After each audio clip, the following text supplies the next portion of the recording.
Hi everyone. Microsoft Excel के इस lecture में आपका स्वागत है। इस लेक्चर में हम कुछ माइक्रोसॉफ्ट एक्सेल में यूज होने वाले शॉर्टकट कीज़ को भी समझेंगे। ये सीखने के बाद हमारा एक्सेल सीखना थोड़ा इजी हो जाएगा। तो जो शॉर्टकट कीज़ हैं उसे क्लास के दौरान लिखने से अच्छा है कि मैं यहाँ पे पहले लिख दिया हूँ, ताकि समय कुछ बचत हो जाए और वीडियो थोड़ा कम लंबा हो। तो पहला क्या है, फिल डाउन है। तो जैसे कि मैं यहाँ पर लिख रहा हूँ एक्सेल, मैं क्या चाहता हूँ कि इसको नीचे मैंने ड्रैग कर दिया है। मैं चाहता हूँ कि ये जो एक्सेल लिखा हुआ है ना, नीचे की ओर फिल हो जाए जितना एरिया अभी सेलेक्ट है। तो फिल डाउन का शॉर्टकट की क्या है, कंट्रोल बटन के साथ डी प्रेस करना है। तो मैं कंट्रोल के साथ डी प्रेस कर रहा हूँ। आप देख सकते हैं जो एक्सेल ऊपर लिखा हुआ था नीचे की ओर फिल हो गया है। इसी तरह से इस बार हम राइट साइड फिल करना चाहते हैं, तो राइट साइड का कंट्रोल आर होता है। मैं कंट्रोल के साथ आर प्रेस कर रहा हूँ। आप देख सकते हैं जो डेटा था वो राइट साइड भी फिल हो गया है। अब आते हैं लेफ्ट साइड के लिए। अब लेफ्ट साइड के लिए कंट्रोल एल नहीं होता है, ठीक है ना। तो लेफ्ट साइड के लिए अल्ट ई आई एल होता है। यहाँ आप देख सकते हैं लिखा हुआ भी है। तो अल्ट ई आई एल एक एक करके दबाना है। जैसे कंट्रोल डी में क्या था, कंट्रोल दबाए हुए थे हम, उसके बाद डी प्रेस कर रहे थे। लेकिन इसमें क्या है कि अलग अलग आपको दबाना होगा, यानी कोई भी बटन दबाए हुए नहीं रहना है। तो लेफ़्ट के लिए अल्ट ई आई एल होता है। तो मैं alt E I L press कर रहा हूँ। आप देख सकते हैं लेफ्ट साइड में भी डेटा फिल हो गया है। इसी तरह से ऊपर की ओर फिल करने के लिए हमें अल्ट ई आई यू दबाना होगा, अल्ट ई आई यू। तो ऊपर की तरफ भी डेटा फिल हो गया है। अगला शॉर्टकट कीजिए राइट इन ए सिलेक्शन, यानी कोई सिलेक्शन है तो हम उसमें राइट करना चाहते हैं। फॉर एग्जांपल मैंने इस एरिया को सेलेक्ट कर लिया। मैं क्या चाहता हूं कि इस एरिया में मैं एक्सेल लिखूं, लेकिन मैं एक बार एक्सेल लिखूं और पूरे एरिया में अपने आप फिल हो जाए। इसके लिए हमें क्या करना होगा, इसका शॉर्टकट क्या होता है, right and control plus inter. यानी जो आपको लिखना है इस सेल में उसको आप लिखिए। तो मैं एक्सेल ही लिख रहा हूँ और कंट्रोल के साथ इंटर बटन जैसे ही मैं प्रेस करूँगा तो जितना एरिया सेलेक्ट था सभी में एक्सेल अपने आप फिल हो जाएगा।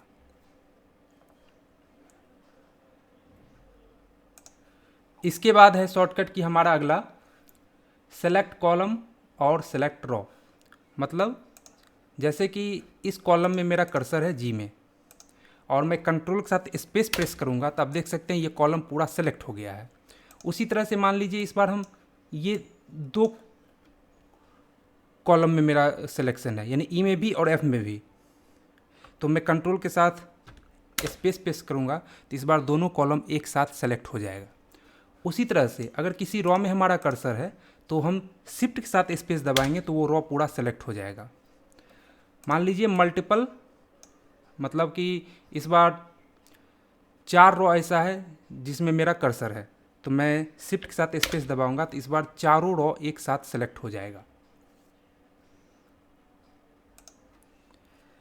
इसके बाद है इंसर्ट कॉलम या रॉ। तो अगर इंसर्ट करना है तो कंट्रोल के साथ प्लस दबाना है, और अगर डिलीट करना है तो कंट्रोल के साथ माइनस दबाना है। फॉर एग्जांपल यहाँ पे मेरा कर्सर रखा हुआ है, मैं कंट्रोल के साथ स्पेस दबा रहा हूँ, यानी के कॉलम जो है ये पूरा सेलेक्ट हो गया है। तो मैं कंट्रोल के साथ प्लस अगर प्रेस करूँगा तो आप देख सकते हैं के आगे में जो है नया कॉलम आता जा रहा है, और कंट्रोल के साथ माइनस प्रेस करूँगा तो आप देख सकते हैं कॉलम जो आ रहा था वो डिलीट होता जा रहा है। तो अगर आपको कॉलम सेलेक्ट है, कंट्रोल के साथ प्लस दबाइएगा तो नया कॉलम इंसर्ट होगा, कंट्रोल के साथ माइनस दबाइएगा तो जो कॉलम सेलेक्ट रहेगा उस समय वो डिलीट होता जाएगा। इसी तरह से रॉ के साथ है, मैं रॉ को पहले सेलेक्ट कर लेता हूँ। फॉर एग्जांपल मैं यहाँ पर रॉ सेलेक्ट करता हूँ, यहाँ पर, क्योंकि यहाँ पर अगर मैं डिलीट करूँगा तो फिर ये जो शॉर्टकट की है ये भी डिलीट हो जाएगा, इसलिए थोड़ा नीचे आकर यहाँ पर हम कर्सर रख देते हैं और शिफ्ट साथ मैंने स्पेस दबाया, ये रॉ सेलेक्ट हो चुका है। अब कंट्रोल के साथ अगर मैं प्लस दबाऊंगा तो आप देखिए नया रॉ आता जाएगा, और कंट्रोल के साथ मैं माइनस दबाता जाऊंगा तो रॉ जो है सो डिलीट होता जाएगा। ये था हमारा शॉर्टकट की। एक शॉर्टकट की है रिपीट लास्ट एक्शन का, इसका शॉर्टकट की होता है F4। तो जैसे कि मैं यहाँ पे एक रॉ इंसर्ट कर रहा हूँ कंट्रोल प्लस से, रिपीट लास्ट एक्शन का मतलब क्या हुआ कि लास्ट में मैंने जो काम किया है उसको रिपीट करेगा बार बार। तभी लास्ट में मैंने क्या काम किया है, एक रॉ को इंसर्ट किया है कंट्रोल प्लस से। अब मैं F4 कीबोर्ड से प्रेस करता जाऊंगा, तो जितनी बार F4 प्रेस करूंगा उतनी बार नया रॉ आता जाएगा। अब मैं क्या करता हूँ, कंट्रोल के साथ माइनस दबाता हूँ ताकि जो रॉ अभी सेलेक्ट है वो डिलीट हो जाए। तो ये रॉ डिलीट हो गया। अब मैं F4 दबाऊंगा तो रॉ डिलीट होता जाएगा, आप देख सकते हैं।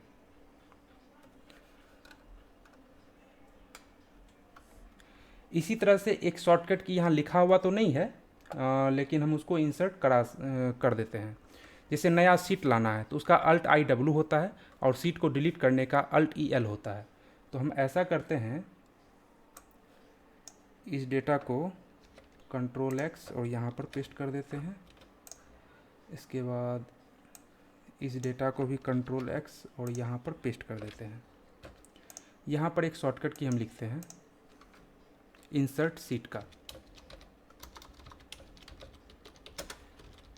Insert seat. इसका शॉर्टकट की आपका होता है Alt/I/W। स्लैश देने का मतलब है कि आपको एक एक करके दबाना है, एक ही बार में नहीं, मतलब दबाए हुए नहीं रहना है। इसके बाद है डिलीट सीट, इसका होता है, इसी को कॉपी पेस्ट कर लेते हैं हम और यहाँ पर सिर्फ कर देंगे L। कैपिटल में लिखते हैं Alt-E-L, ये होता है।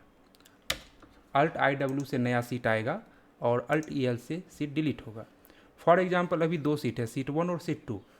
तो सीट नया लाने के लिए हमें प्लस का जो ये चिन्ह है इस पर क्लिक करेंगे तो नया सीट आएगा। आप देख सकते हैं सीट आता जा रहा है। लेकिन शॉर्टकट की भी है, जैसे कि अभी 4 ही सीट है, सीट 1, 2, 3 और 4। हम शॉर्टकट की प्रेस करेंगे Alt-I-W, तो Alt-I-W हम प्रेस कर रहे हैं, देखिए सीट 5 आ गया है। फिर Alt-I-W दबाएंगे, सीट 6 आ गया। और F4 हम दबाएंगे तो लास्ट एक्शन रिपीट होगा। तो लास्ट में मैंने क्या किया है कि सीट इंसर्ट किया है। F4 में प्रेस करूँगा, आप देखिए सीट 7, 8, 9, 10 आता जा रहा है। अब मैं एक सीट को डिलीट करता हूँ, यानी सीट नंबर 14 जो है इसको मैं Alt-E-L से डिलीट कर रहा हूँ। तो Alt-E-L मैंने प्रेस किया, सीट डिलीट हो गया है। अब मैं F4 दबाऊँगा तो जो सीट 12, 11 देखिए डिलीट होता जा रहा है। तो ये था रिपीट लास्ट एक्शन। इसको भी F4 दबाएंगे तो ये भी डिलीट हो जाएगा। इसके बाद क्या है, इंसर्ट डेट, यानी कंट्रोल के साथ हमें सेमीकोलन दबाना है। कर्सर कहीं भी रहे, आप कंट्रोल बटन दबाए हुए सेमीकोलन को दबाइएगा तो जो डेट करेंट होगा वो इंसर्ट हो जाएगा। और अगर आपको टाइम इंसर्ट करवाना है, करेंट टाइम, तो कंट्रोल शिफ्ट सेमीकोलन दबाना है। कंट्रोल शिफ्ट मैंने दबा लिया, अब सेमीकोलन दबा रहा हूँ। अब देख सकते हैं जो टाइम था वो भी यहाँ पर इंसर्ट हो गया है। तो इस लेक्चर में हम यहीं तक रहने देते हैं। अगले लेक्चर में हम सीट के अंदर कितने कॉलम होते हैं, कितने रॉ होते हैं, हमें पता कैसे चलेगा कि कितने कॉलम होते हैं, कौन सा फंक्शन अप्लाई करेंगे, ये सब हम अगले लेक्चर में सीखेंगे। तो इसका आपको अच्छे ढंग से प्रैक्टिस कर लेना है। और शॉर्टकट की जो है याद नहीं करना है, शॉर्टकट की को आप बार बार यूज़ कीजिएगा, याद खुद हो जाएगा। तो मिलते हैं अगले लेक्चर में। Thank you.